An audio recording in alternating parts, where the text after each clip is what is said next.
வணக்கம் and welcome to cricket Challengers Tamil channel. இந்த வீடியோவில் நம்ம அதை பற்றி பார்க்க போகிறோம் அப்படின்னா ஐபிஎல் 2025 ஆர்சிபியோட லேட்டஸ்ட்டான அப்டேட்ஸை பார்க்க போகிறோம். ஃபர்ஸ்ட் அப்டேட் என்ன அப்படின்னா நம்மளுடைய ஆர்சிபியோட அன்பாக்ஸ் ஈவெண்ட்டு.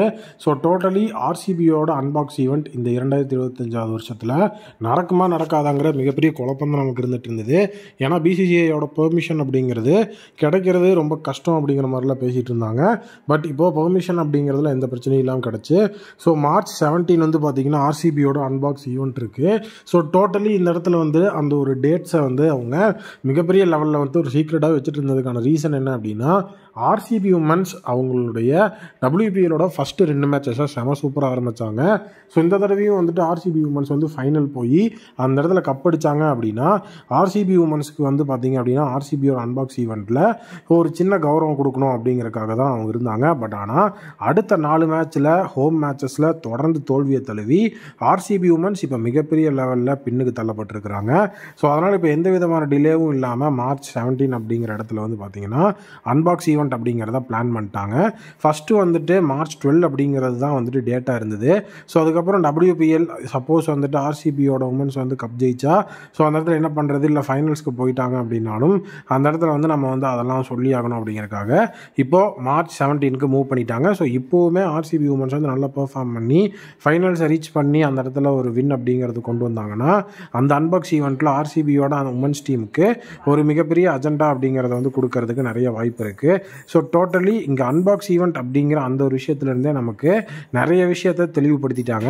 ஆர்சிபியோட அன்பாக்ஸ் ஈவெண்ட் வந்துட்டு மார்ச் 17 நடக்குது. அதே நேரம் ஆர்சிபியோட அஃபிஷியல் ப்ராக்டிஸ் மேட்ச் வந்து பார்த்தீங்க அப்படின்னா மார்ச் 18 அன்பாக்ஸ் ஈவெண்ட் முடிஞ்ச அடுத்த நாள் ஆர்சிபியோட ஃபஸ்ட்டு ப்ராக்டிஸ் மேட்ச் இருக்குது. சிஎஸ்கேக்கு எகெயின்ஸ்டா ஆர்சிபி அவங்களுடைய அந்த ஒரு ரைவல்ரியை வந்து இந்த வருஷம் கண்டிப்பாக கண்டினியூ பண்ணுவாங்க. அப்படி இருக்கும்போது ஃபஸ்ட்டு மேட்ச்லேருந்தே ஃபோக்கஸ்டாக இருக்கணும் ஆர்சிபி. ஸோ இந்த தடவை சீசன் ஓப்பனரே பார்த்தீங்கன்னா ஆர்சிபி தான். கேகேஆருக்கு எதிரான மேட்ச்சில் வந்து பார்த்திங்கன்னா ஸோ கண்டிப்பாக ஆர்சிபியோட அந்த ஒரு சக்கர வியூகம் வேறு லெவலில் இருந்தால் மட்டும்தான் ஸோ ஆர்சிபியோட சைடில் வெற்றி அப்படிங்கிறது கிடைக்கும். ஸோ அதனால் வந்துட்டு ஐபிஎல் 2025 ஃபஸ்ட்டு ப்ராக்டிஸ் மேட்ச்சை அன்பாக்ஸ் ஈவெண்ட் முடிஞ்ச அடுத்த நாள் ஷெட்யூல் பண்ணியிருக்கிறாங்க. அதுலேருந்து 4 நாள் கேப்பில் நமக்கு வந்து அஃபிஷியல் மேட்ச் வந்துடும்.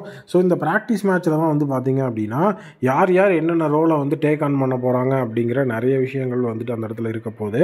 ஸோ கண்டிப்பாக ப்ராக்டிஸ் மேட்ச் வந்து ஒரு மிகப்பெரிய லெவலில் எஃபெக்டிவாக இருக்கும் அப்படிங்கிறதுல எந்த விதமான டவுட்டும் கிடையாது. ஸோ இந்த ப்ராக்டிஸ் மேட்ச்சில் வந்து ஸோ டோட்டலி நம்மளுடைய துஷாரா, டிம் டேவிட், அதுக்கப்புறம் ரொமாரியோ ஷெஃபர்டு இவங்கெல்லாம் என்ன மாதிரியான பெர்ஃபார்மன்ஸ் அப்படிங்கிறத கொடுக்குறாங்க அப்படிங்கிறத ஈஸியாக நம்மளால் பார்த்துக்க முடியும். ப்ளஸ் ஃபில் சால்ட்டோட அந்த ஒரு பெர்ஃபார்மன்ஸ் எப்படி இருக்குது, அவருடைய ஃபார்ம் அவுட் அப்படிங்கிற அந்த ஒரு கண்டிஷனில் வந்து ஃபில் சால்ட், லியாம் லிவிங்ஸ்டன்லாம் இருக்கிறாங்க. அவங்களாம் என்ன மாதிரி ஒரு பெர்ஃபார்மன்ஸை கொடுத்துட்ருக்குறாங்க அப்படிங்கிறதெல்லாம் இங்கே நம்மளால் பார்த்துக்க முடியும். அதுதான் வந்து மெயின் விஷயம். இந்த ப்ராக்டிஸ் மேட்ச் அப்படிங்கிறது கண்டிப்பாக பிளேயிங் லெவனை டிசைட் பண்ணுற ஒரு ஃபேக்டராக இருக்கும். உங்கள் ஒப்பீனியன் என்ன அப்படிங்கிறத கமெண்ட்டில் சொல்லுங்கள். அப்டேட் நம்மளுடைய ஐபிஎல் 2025 ஆர்சிபி டீமோட அசிஸ்டன்ட் பவுலிங் கோச் அப்படிங்கிற அந்த ஒரு ரோலில் வந்து பார்த்திங்கன்னா பிரெட்லி உள்ளே வர போகிறாரு அப்படிங்கிற ஒரு அப்டேட் இப்போ கிடச்சிருக்கு. ஸோ பிரெட்லியை பொறுத்த வரைக்கும் so former Australian player. So அது மட்டும் இல்லாமல் ஒரு நல்ல ஒரு லீத்தல் பேஸ் அட்டாக்கை ஹெவியாக வந்துட்டு அவரால் லீட் பண்ண முடியும். கோச்சிங் அப்படிங்கிற அந்த ஒரு ஸ்டிண்ட் அப்படிங்கிறது ஒரு ஐபிஎல்லில் புதுசாக இருந்தாலும் பிரெட்லியோட சைடில் வந்துட்டு நம்மளுடைய பேஸ் அட்டாக் டெவலப் ஆச்சு அப்படின்னா உண்மையிலேயே அது ஒரு லீத்தலான பேஸ் அட்டாக்காக இருக்கும் அப்படிங்கிறதுல எந்த டவுட்டும் இல்லை. ஸோ பவுலிங் கோச்சாக வந்துருங்க அப்படின்னு சொல்லி தான் ஃபஸ்ட்டு வந்து பிரெட்லியை வந்து கூப்பிட்டுருக்காங்க. ஸோ அதுக்குள்ளே வந்து பார்த்திங்கன்னா ஓம்கார் சல்வி வந்து சைன் ஆகிட்டார். ஸோ இப்போ வந்து அந்த பவுலிங் கோச் அப்படிங்கிற ரோலில் ஓம்கார் சல்வி தான் இருக்கிறாரு. ஸோ அதனால் அசிஸ்டன்ட் பவுலிங் கோச் அப்படிங்கிற அந்த ஒரு விஷயத்தில் பிரெட்லியை வந்து கொண்டு வர போகிறாங்க. ஈவன் பிரெட்லியோட அந்த ஒரு அருமையான பர்ஃபார்மன்ஸ் தொடர்ந்தது அப்படின்னா ஸோ அவரே வந்து பார்த்திங்க அப்படின்னா அந்த இடத்துல செம மாசாக இருக்கிறதுக்கான வாய்ப்பு இருக்குது. ஸோ பிரெட்லி ஆர்சிபியோட பவுலிங் கோச் எந்த லெவலில் இருக்கும் அப்படிங்கிறத மறக்காம கமெண்ட்டில் சொல்லுங்கள். வீடியோ பிடிச்சா மறக்காம சேனல் சப்ஸ்கிரைப் பண்ணி பக்கத்துக்கு பெல் ஐக்கானை ப்ரெஸ் பண்ணி வச்சுக்கோங்க. மீண்டும் ஒரு புதிய வீடியோ மீட் பண்ணுறேன். Thank you, take care, bye bye.